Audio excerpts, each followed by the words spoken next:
Oh, we're live. We're live. I was sitting there, forgot that I was I forgot I was waiting to go live then. You thought we were just getting a little drink together. Yeah, this is the hot weather that gets in my brain. Cheers. Ah, Water, but hi Lisa. hi, Lisa. So we had a few technical difficulties to begin with, so we had to cancel and start over again. So it's nice that you found us, Lisa. Well done. Jennifer, hi Jennifer. Ah, so yeah, hot weather. The hot weather affects everything, I think. We're going to blame the technical difficulties on the hot weather. Yeah, I That's agree. what it is. Yeah. All right. So we'll get started. Before I melt anyway. Yeah. Yeah, so today we were talking about limiting beliefs and Mhm. also conflicting beliefs, which is something I've come across recently. Basically, conflicting beliefs is where, on the one hand, you say, okay, I'm going to get really fit now. I'm really going to focus on eating healthily, go to the gym every day. And then you start thinking, oh, you know what? I'd love a pizza. Oh, that cake looks lovely. I can't eat any, but I really love it. And your brain's getting confused. It's going, well, what do you want to do? Do you want to go to the gym or do you want cake? Mhm. What shall I encourage you to do? It just confuses things. So this is where you get conflicting beliefs. And obviously the limiting belief is the one that really holds you back Mhm. because in some shape or form, your belief is that you're not good enough. So anyway, that's what we're going to talk about. So my name's Sue Reid. My publication is Confidence Matters. So I talk about all things confidence related. But I'm very focused on alignment and self-trust at the moment. So particularly because I'm writing a book on alignment. So I yeah, know I've just that. started. Yeah, I've just Same. started making notes, and it's evolving at the moment. It's bubbling around in my brain. I'm writing down lots of notes. Omik Sintel, hello. It's nice to see you again. Okay, and you are. Who are you? Who are you? Who am I? So I'm Sue's Substack bestie. Yeah. My name is Ilham. I'm the writer behind 1% Wiser, which is the name of a publication, my publication that tackles different aspects of our emotional lives, our inner world, and I aim to help professionals, sensitive professionals, just like myself, to find our way back to calm. So I draw from my own experience and from all the reading I do and all the learning I do, and share what works for me uh, through this publication. So Yeah. Yeah, and you know, I recommend people do subscribe to you because oh, you do thanks. come up with some really good like ideas and hints and tips for how people can improve their lives. Thank you. Because so many of us are caught with these limiting beliefs. They start off when we're very young, usually, not always, but Mm. they get reinforced over the years. So by the time we become adults, they are so set in our brains that we don't really think about actually, is this true? We just take it for granted. Mm. Um, do you have a particular limiting belief that has really held you back? Oh yeah, so many. Where do I start? One of them used to be I'm lazy. I'm a lazy person. I don't follow through on things and I'm not consistent. I simply am unable to learn certain things. Um, and down from there, you have all the beautiful forest of I'm not good enough and I'm an imposter and blah blah blah. So, but they all came from that, I'm not smart enough, which really is I'm not good enough in a certain way, especially in the professional world. And yeah, I'm lazy is also a big one. Yeah, that has changed. Yeah, yeah. So, do you know where that started? Can you trace that back to something like a long time ago that might have Um, kicked that off? yeah, I have some. I think I know. The lazy one and the fact that I don't finish what I start. I know these are things that my parents used to tell me, and maybe they were right. I'm not saying that they were trying to bring me down or whatever, but they did notice certain patterns of, like, I would ask for a new toy and I would be dying to get that toy, and then I would play with it for like 2 days and then bored next. Or I would say I want to, take up this and learn how to draw or whatever, but then I would just give it up. So I had this pattern of giving things up. And even if something is true, it doesn't mean that it's going to be true your entire life. It doesn't mean that there's a difference between saying, lately I have not been finishing what I start, and maybe why is that, and should I maybe try to be more disciplined or whatever. And I am someone who never finishes things, these are two completely different things. Yeah. And I think that when you hear something as a child, when your parents tell you you never finish anything, you always start things and you never finish them, or I would ask for a new pet and then I would just like get bored of the pet or whatever. From a young age, you internalize it and it becomes who you are, and that's where the danger is, in a way. Yeah. Yeah. Because if you follow that thought, so when you were young, the parents said, well, you everything we do for you, never follow it through. Like, we buy you this and you only play with it for 2 days. So that was a Yeah. waste of money. And, blah, blah, blah. You start something and you don't finish it. You're always on about something. And then when you get it, you don't want it anymore, which really it's basically a sign of lots of ideas that and you can't actually land on one thing. There's too much excitement, too much going on Mm. around you. You can't like land on anything. It doesn't mean that you're lazy and you never actually do complete anything. Mm. But then something else so your brain's taken that in and it's thought, okay, right. So this is your thought, and any thought you have will create a reaction in your body. And it will create a feeling as well. So that might have made you feel, I don't know, guilty, do you think? Or like A little bad or guilty. wrong or yeah. Yeah, a little guilty, or maybe not doing something that I was supposed to do, and then that's what normal people would do. And I think that there's a component of things like never and always. They seem Yeah. very final. They seem like verdicts. Yeah. You never do this, and you always do that. Now I've become very mindful of those two words especially when I'm trying to convey feedback to someone. I think another aspect was the fact that I was not naturally inclined towards science. I was not a kid who enjoyed maths, for example, or physics or anything like that. I had other natural skills that were showing up, but my parents, especially my dad, was convinced that those skills will get me nowhere and would make me unemployed and starving. So he was really pushing me towards the other way, the scientific path. And and because I was not showing a lot of interest, a lot of enthusiasm, and I was not getting the levels of the grades that he wanted me to get, for him it's because you're lazy. If you worked hard, you would get better grades, which is true. I mean, if you Yeah. work Yeah. hard at anything, you will get good grades. And I did not feel like working hard at mathematics at 8 years old. So maybe that also played into it a little bit. I think that childhood is a period where we're particularly vulnerable to this kind Yeah. of feedback, of comments.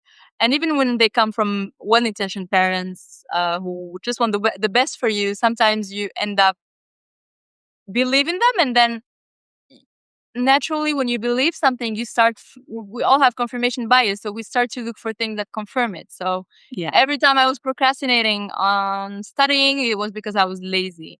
I would compare myself to others who were more disciplined, who were just different type of students and of kids, and felt a little bit like that's who I was supposed to be and I wasn't.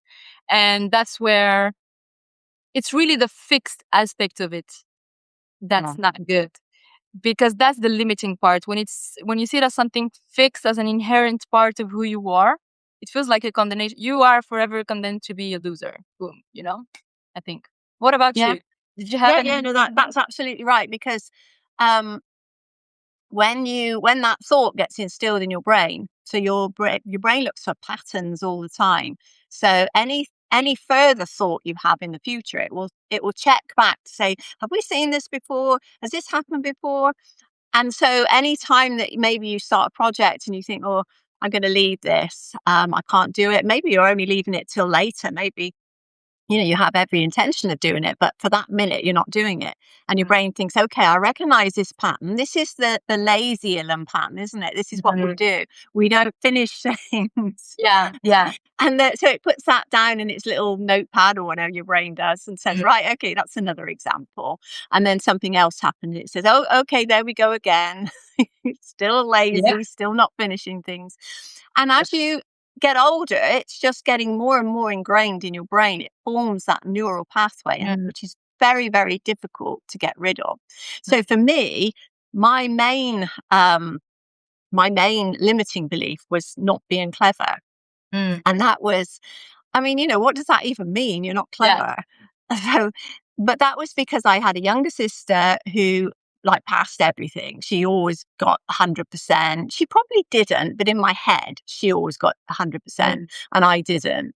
And my father, I think he was just trying to motivate us. So for her, it was, oh, well done, you're really brilliant. Well done, you've passed your test or whatever it was. And for me, it was, oh, well, that one you got wrong. Shall we talk about that? We don't Mm. talk about the 99 I got right. We talk about the one I got wrong. Mm. So that in my head is saying, okay, well, you're not clever like your sister. So Mm. you're never going to be as good as she is. You're never going to be daddy's favorite like she is.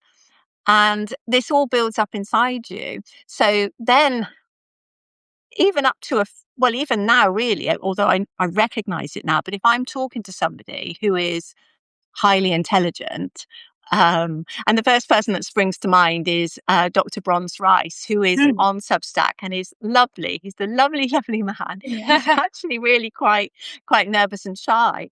But when I first met him, I was like, oh no, I can't do a live with him because he's so intelligent. I'm not going to know what he's talking about. And I was really scared to do it, but he's absolutely lovely. But that thought just kicks in that Yeah. somebody else is more intelligent than me. If they've been to university, if they've got what I think is a high powered job, like a psychiatrist, like a Mm. psychiatrist, psychologist, like he is, or somebody who has written several books, I think, oh, I can't talk to them. But I Yeah, do now. I do now, and I do without a problem. But it's always in the back of my head. That little thought Mm. comes back up. Mhm. So interesting. Mm. Yeah, yeah. So, with limiting thoughts, limiting beliefs, rather, what have you done to try and like get over yours, to stop thinking it? I don't remember how I figured it out, how I figured this particular aspect out. I think it's I probably absorbed it from reading about it or from social media maybe and hearing other people saying it. But just maybe it sounds cliche by now because everybody, I think, or many people have heard about this. But the difference between a fixed mindset and a growth mindset, and Yeah. with a fixed mindset, in a fixed mindset, you're always think in terms of absolutes, like never and always, and I see it like this square that's like very rigid and it doesn't move. And Mm. whilst the growth mindset is always something that the way you think about it is simply adding the word yet to whatever Yeah. you Yeah. formulate. That word changes everything because I have no idea how to do this and I have no idea how to do this yet have two different connotations. It's not the same Mm. thing at all. And also be a little bit careful with the way I speak to myself, especially when I'm telling myself that I can't do something. I try to challenge it. Yeah. So you suck at this. Wait, do I or have I only spent 5 minutes doing this as opposed to people who've done this their entire life? Yeah. Uh, you know, just like cultivating this habit of every time you're being very like radical and telling yourself that you're unable to do something or judging yourself, especially regarding your abilities, having that immediate voice of, is that really true? And even if it is, first of all, is it true? Because sometimes you'll try to find evidence and you'll find it that it's not really that true. But then Mm. even if it was, and it's okay not to be good at everything. I mean, everybody has their strengths and weaknesses and whatever. So then you add that little yet word. Not yet, because I have really spent very little time on this. And it's okay and it's normal. That's why I'm not good at it. Or I'm not naturally inclined to be good at this. I have other strengths. Maybe remember the strength that you have. Yeah. that people have complimented you on, or things that come easily to you. And this is not one of them. And if I work hard enough at this, I will get there if I want to. But yeah, that's really two completely different lenses, I think. Yeah, definitely. Yeah, definitely. I mean, the first thing is to notice it, notice what you're doing. Oh yeah, So when you think to yourself, when you have these thoughts, I'm no good yeah. at this, just like you say, ask yourself, really? Are you absolutely no good at it? Or are you just learning, like you Mm, say? And if you say, I always get things wrong. What, always? So, and then think of a time when you didn't get it wrong, when you got it right. And say, mm, well, what about this then? I did this. I passed that exam. I wrote that article and posted it and da da da da yeah, da. All the things that you've done. yeah. You just need to remind yourself of what you are capable of, not letting your brain tell you that you aren't. Because I mean, at the end of the day, it's not trying to sabotage you. It's not being horrible. It's trying to protect you on the one hand, Yeah. because it wants you to survive. That's the main part of what your mind is doing. It's looking for ways to make you survive. And it's also looking for what is in your best interest. Mm, And it takes what you say as that's your best interest. So if you say, um, I want to lose weight, it kind of directs you towards, you might see an ad for a gym the next day, or you might see something for healthy eating. Um, you might see a recipe for a nice meal. But if you then say, but I absolutely love it, ice cream, I can't stop eating ice cream. So it's going to think, okay, so you want ice cream, do you? These are the conflicting beliefs. mm, So your mind will always try and help you. Who's not being horrible. So, and when we get these neural pathways, so that belief becomes a line in your brain, mm, and it's quite deep. And the analogy I use, and I think I've said this to you before, I know I've said it on here before, but I love it. So I'm going to say it again anyway. mhm, I like the analogy of a field, and you have this field, and mm, the field is a shortcut into town. So everybody takes this shortcut and they walk from one fence, gate rather, on one side of the field to the gate on the other. So it's a direct line across. So over time, of course, there's a deep pathway that forms in the field. So you can see quite clearly where you need to walk. And that is like the neural pathway in your brain. That's the belief that's there. It's been there for ages. It's well worn down now. mm, And so it's very difficult to remove. So what you have to do is the farmer has to come along and move the gate 2 foot to the right or 2 foot to the left. And everybody then will automatically start walking down that way because that's the shortest route. So that will form a new pathway. And then the other one over time will just get overgrown, it will get forgotten about. And this is what happens in your brain as well. So you start that new belief.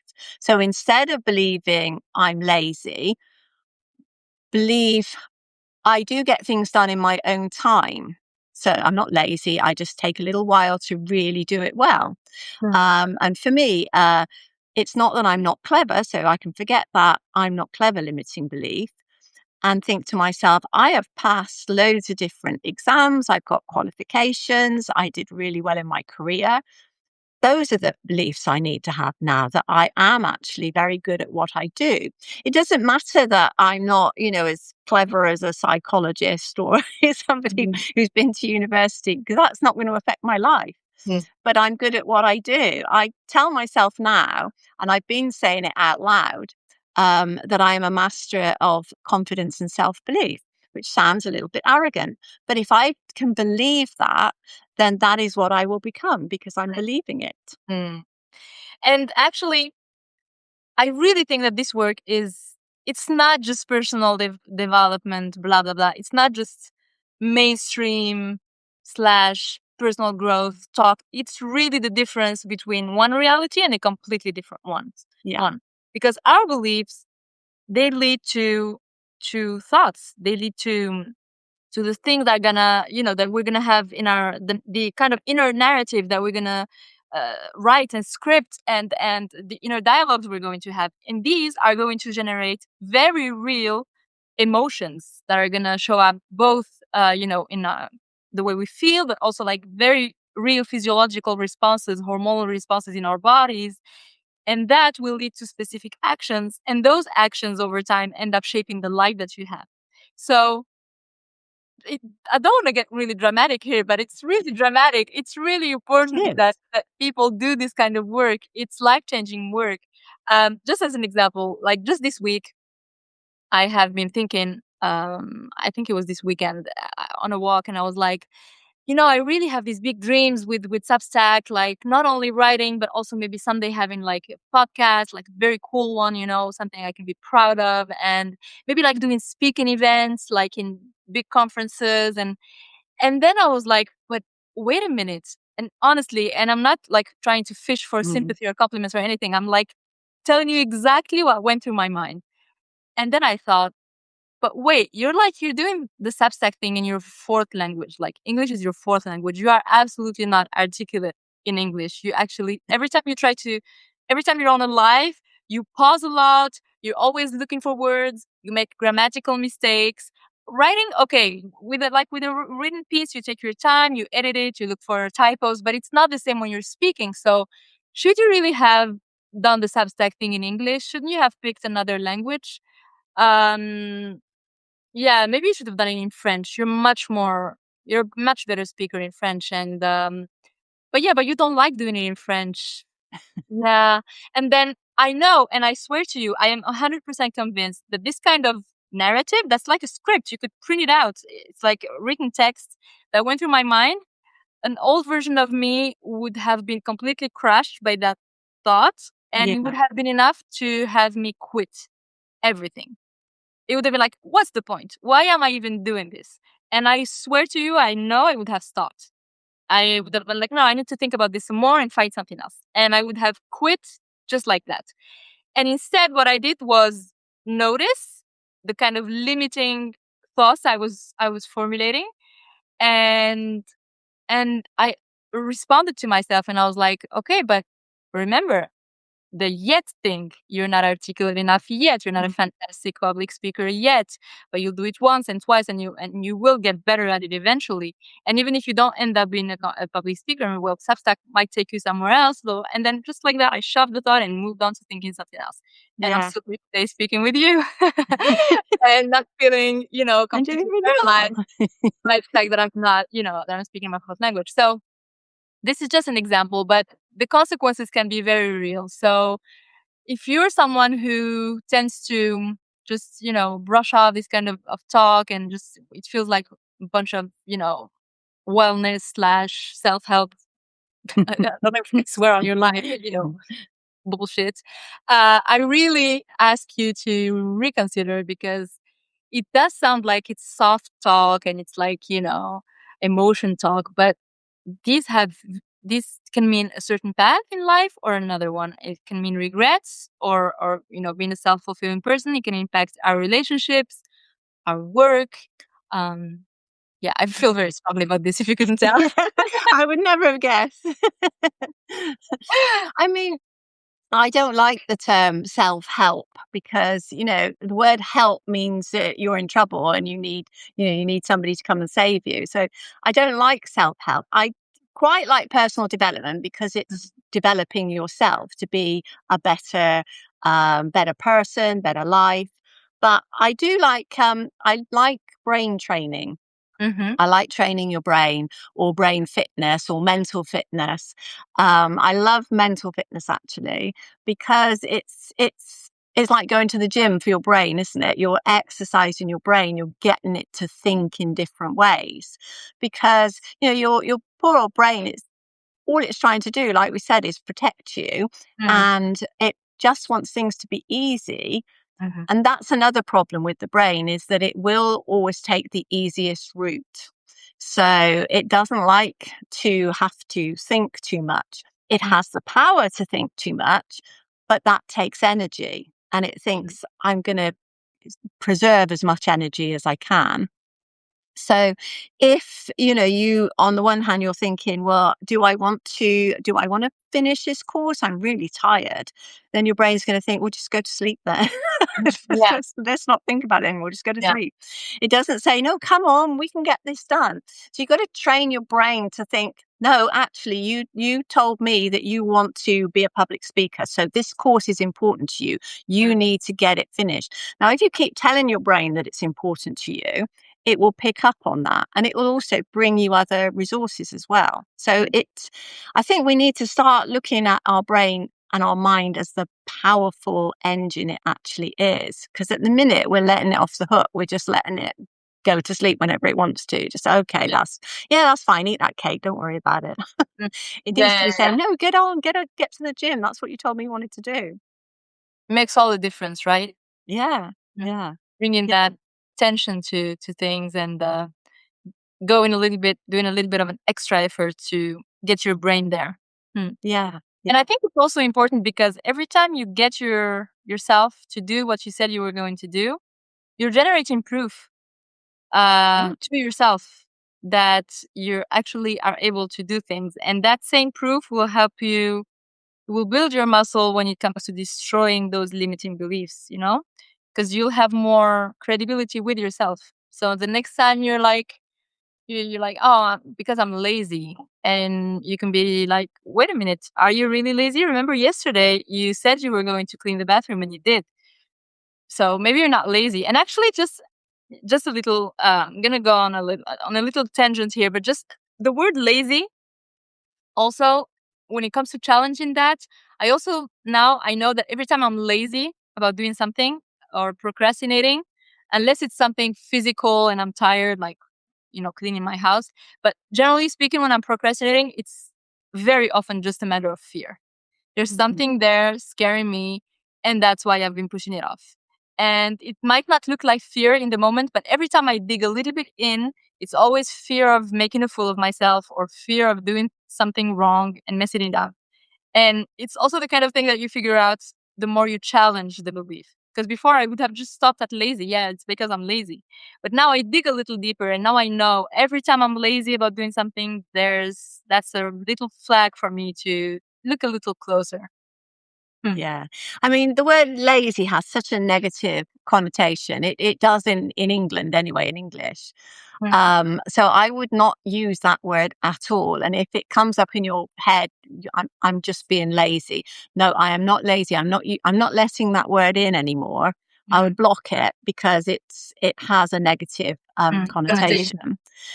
Um, so you can change it to, rather than lazy, you can say, I need my rest. I'm resting. I'm taking a break. And like you say, remind yourself that yes, I did do this yesterday. I finished Hmm. this yesterday and I did a really good job. Hmm. So you just gotta like train it like it's a little puppy.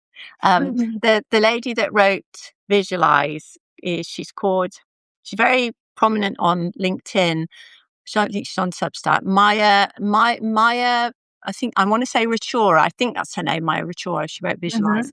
And she says, you got to treat your brain like a puppy. If you don't train it properly, it will just shit all over you. That's visual, but I get her point. Yeah. Yeah. Yeah. Yeah. Yeah. You need to train it. So, um, when if anybody watching actually has any limiting beliefs, Yeah. do let us know what they are. It'd be really interesting, Hmm. and what you're doing about them. Hmm. Um, yeah, going back to that's what I was going to say. Going back to the oh God, my brain is so frazzled with the heat. Sorry, everyone watching us, but we are both. Yeah, going back to keeping Yeah. promises to yourself. If you make little promises to yourself and keep them, like you say, you are building up that muscle. So you're building self-trust. You're telling your nervous system that you can be trusted. Because when you say you're going to do stuff and then you don't do it, your nervous system is thinking, well, you can't be trusted to do anything. So therefore, I'm going to have to take control. Mm. So I'm going to tell you what to do rather than you telling me. Mm. Um, but you can take back control by saying things like, okay, or keeping your promises, saying things like, I'm going to eat an apple today instead of having pudding. I'm going to have an apple, and then have the apple. And so you can tick that box, right? Okay, I did that thing that I said I was going to do. I'm going to go for a walk after lunch. Okay, I've done that. And just keep small things to begin with. If you're really bad at keeping up with things you've said you're going to do, then just make little small promises to yourself and keep those, because that is all helping that muscle to build. It's like when you go to the gym, you're not suddenly going to pick up this great big weight and start lifting it. You're going to start small and build up from Yeah, there. always. That's true. Mm. Yeah. Yeah, yeah. Yeah. So, what else? Speaking of visualize and Maya Ritura, that book's really good actually. But visualization is really good Mm, because your brain likes images. So it likes words and it likes images. So it likes affirmations and it likes imagination. So affirmation with imagination works brilliantly. So you visualize what you want and you say what you want as you're visualizing it.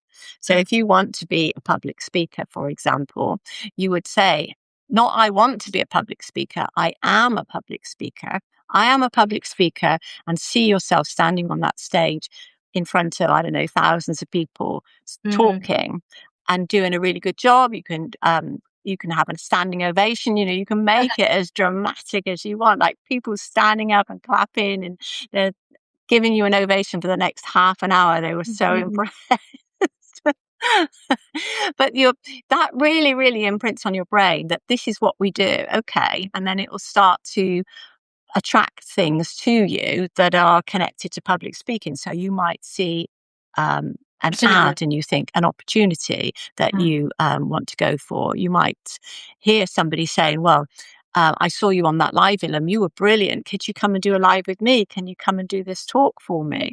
mm, Etc. Etc. So mm, it starts looking out for things that you've told it that you really want in your life. mm.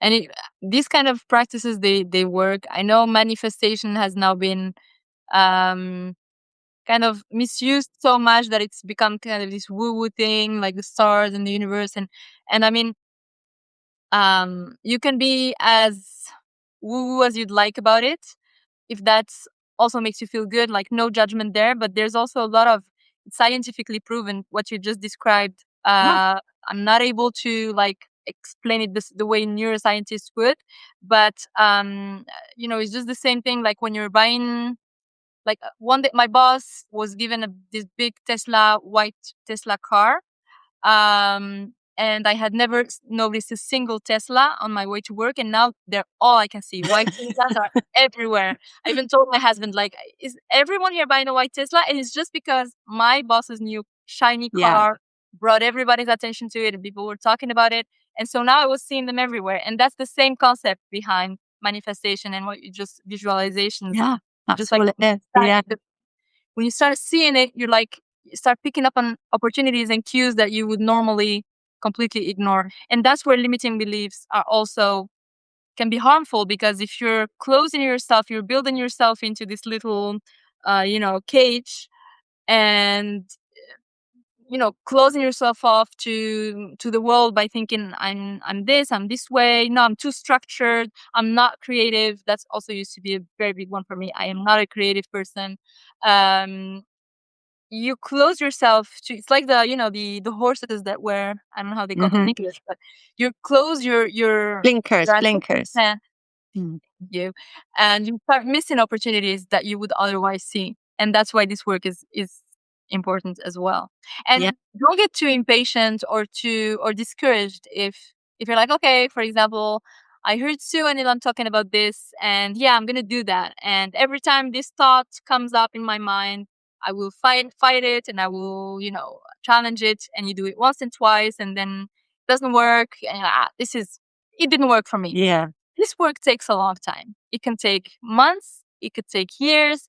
It's not easy, depending on the intensity of the limiting belief, depending on its roots. Maybe it's, for some people it comes from trauma or for very harsh childhood or whatever. It's not going to be immediate work, but it will start compounding, and you will start seeing, results.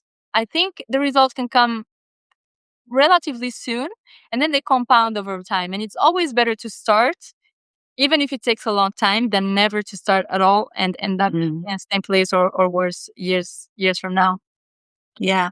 Yeah, I agree. Yeah. I mean, the first step is to work out what your limiting belief is. So what is it that's holding you back? And then if you can, try and trace back where that came from.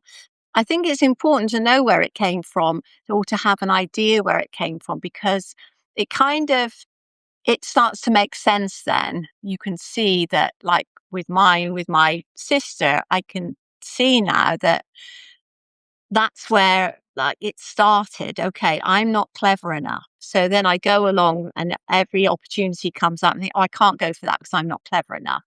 Um, I didn't pass that exam, but that's okay because I'm not clever enough.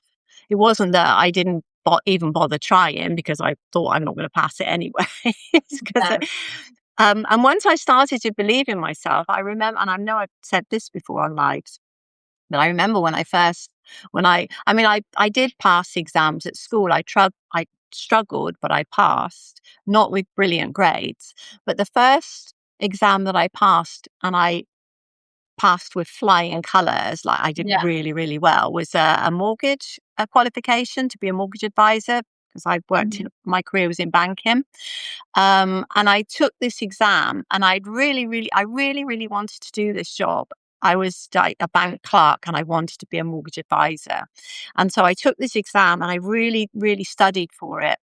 And when I went in, I mean, literally, they could have asked me anything and I would have known the answer. I knew mortgages inside out. Mm-hmm. And so I went through the exam, and I think you had to write, you had like 5 questions. You had to write 3 essays on 3 of the questions. And I just looked at them all and I thought, I can answer every single one of those. So I picked out the 3 that I thought I'd do best. And I walked out of there and I knew that I'd passed. I knew that I'd passed. And I was so happy. And I did. I passed with distinction. I did really, really well. And Yay! that that set me on the path to thinking, well, actually, do you know what? I am clever because I did that. That went on my greatness list that I keep, that all the things I've achieved. And so from there, it got a lot easier. So if you can trace back like what the problem is, where it's come from, Mm. and then start catching it. And if it's something like I'm not good enough in some shape or form, I'm not clever enough, I'm not I can never hold down a job. I can't pass in interviews. That's a good one. I can't Oh yeah. pass interviews. That's why I never get the job. Mm. Um, if you have a greatness list, so if you start writing down all your achievements, every time something goes wrong, write it down. That builds up that strong evidence of how good you are, how much positivity you have in your life.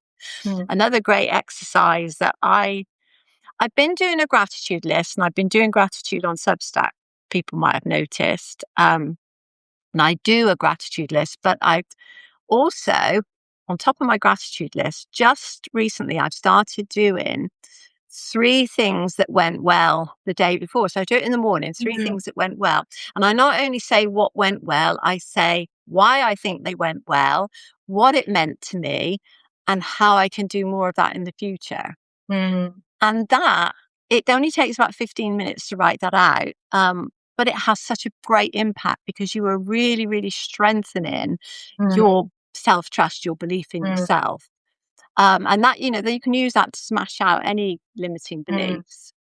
I really feel like awareness is a crucial step. That, definitely. Crucial. Like without that step, nothing can happen. It's like foundational. And then after that, the work. And then nothing will make you like take leaps of progress, like generating proof, because your nervous system and your brain, they like proof, they like things they can remember. And then if you can write it down, because of our negativity bias, we will remember every single detail of the times we screwed up, but then the things that we do well are so easy to forget. Yeah. So what you said, I love it. Yes, write it down. And every time because these moments will come, you will struggle again, those limiting beliefs will come shouting at you again. You can go back there and remember the proof. And that's why I think the work is to be aware and to, cultivate a different growth mindset, but it's also important to generate the proof. And even if it's very tiny, like you said, I said that I was going to, you know, I don't know, make dinner tonight. And now I don't feel like doing it, but I said I would. And I'm trying to work on the limiting belief that I never keep my promises. So this time I will. And when you do that, that's it. You're generating proof and you're Yeah. making it easier and easier to, take down that limiting belief over time. Yeah, yeah, because over time it will still be there. It'll be there, but it'll fade. It'll get quieter and Mm. quieter and quieter. Like that path across the field, the new path will get stronger and stronger Yeah. and stronger. And in the end, that becomes your reality, Mm. because whatever you believe will become your reality. The things, and like you were saying about the Tesla car, what we can't keep all the information in our brain that we come across every day. So our brain is just filtering the information and thinking, right, what is important and what isn't, right? We don't need to know that. We don't need to know that. We don't need to know that. Right, ice cream. She always thinks about ice cream. So let's focus on ice cream. Whereas what you need to think about is something a bit more, interesting, like I'm looking for a job, or I Yeah. want to be promoted. Yeah. um, so yeah, it's just really focusing on the right things. You're training your brain to look for the right things. Mm. So if it knows what you're looking for, if it knows what you want to focus on, that's what it will pick out. So when it's going through the filtering process, which it's doing all of the time, Mm. then it will pick out the things that it thinks you're interested in. So it clearly thought that because your boss had a Tesla and you thought, oh, look at that white Tesla, I've never seen one of those before. Your brain's now thinking, oh, she's Mm. interested in that, so I'll point out some more to her. Now, when you saw those Teslas and you're thinking, yeah, okay, there's another Tesla, right? And you're not really that interested in it. Gradually, it'll think, okay, she's not interested in that. Maybe she likes blue BMWs. I'll show her that instead. Yeah. Yeah, yeah, yeah, yeah. That's absolutely it. For sure. Okay, brilliant. Mhm. So, anything else we want to talk about? Anything else to say? Um,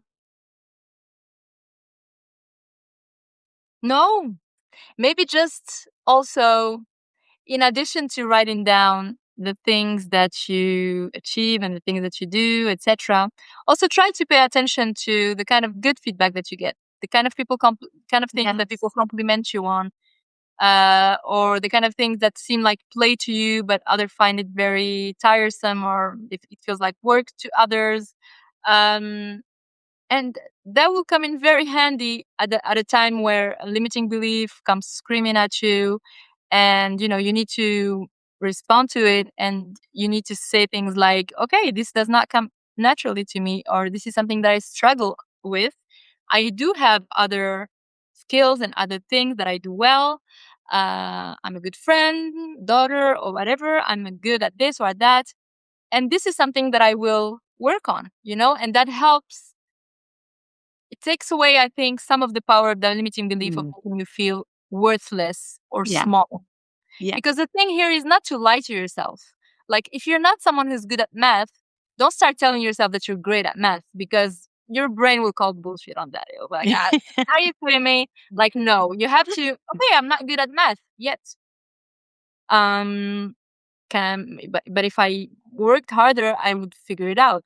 Mm, And maybe I'm not good at math yet, and maybe I'm not interested in getting better at math. Maybe I would like exactly. Maybe to I don't spend my need to know. energy. Then I'll get my calculator out. Yeah, maybe I want to get better at something, at coding Mm, or something different entirely, and that's okay. But it's all about making peace. Trying to always cultivate and go back to that sense of peace, and being in the right mindset to become the version of yourself that you'd like to yeah, become. Mm. I agree. Yeah, yeah, I totally agree. I think the more we understand ourselves, the better our life becomes, and the more Yeah, positive it becomes as well. yeah. Being mindful, noticing the beauty around you, noticing the thoughts that come up in your head, and just think, is that a good thought? Is that a true thought? Mm. Do I want to keep that thought? Because you can say, okay, I'm not letting that thought in. And actually, that's a good thing to do with your limiting beliefs. Just say, I'm not letting that in anymore. Sorry. and just keep saying that, and then it'll stop coming because you Mm. keep blocking it. Yeah. Yeah. Yeah. Yeah. Yeah. Ah, my cousin's just joined. Hello, Beck. Oh, hi, Cousin Sue's Beck, cousin. my cousin in America. Nice to meet you. And unfortunately, she's joined right at the end, so she'll Yeah. have to watch the replay, I'm afraid, Yep. Beck. It's lovely to see you here. Awesome, Sue. It's always such a joy to speak with you. Honestly, I could talk to you for hours. Likewise, likewise. Well, maybe we'll have another meeting, we'll have another chat. It's not a meeting, it's a chat. We'll have another chat next month, perhaps. Yeah, I hope so. Yeah, I'm going to be off for about 3 weeks, but we'll talk about the day. We'll Yeah, find yeah. it Yeah, out. no worries at all. Yeah. Okay, I'm here when I you are. always look forward to these, and today's theme, limiting beliefs, is something that's very close to my heart, and so I'm super happy to have gotten the chance to chat about it with you and hear your thoughts on it. Thank you. And Jennifer says, thank you for your messages. You are totally welcome. Thank you for being here, Jennifer. Thank you, Jennifer, everyone. it's very Yes. kind. Lovely. All right, then. Thank you all very much. And thank you for anybody that watches the replay as well. We're always grateful for that too. Yes. Okay. Thank you Cheers very then. much. Have Bye. a great one. Bye.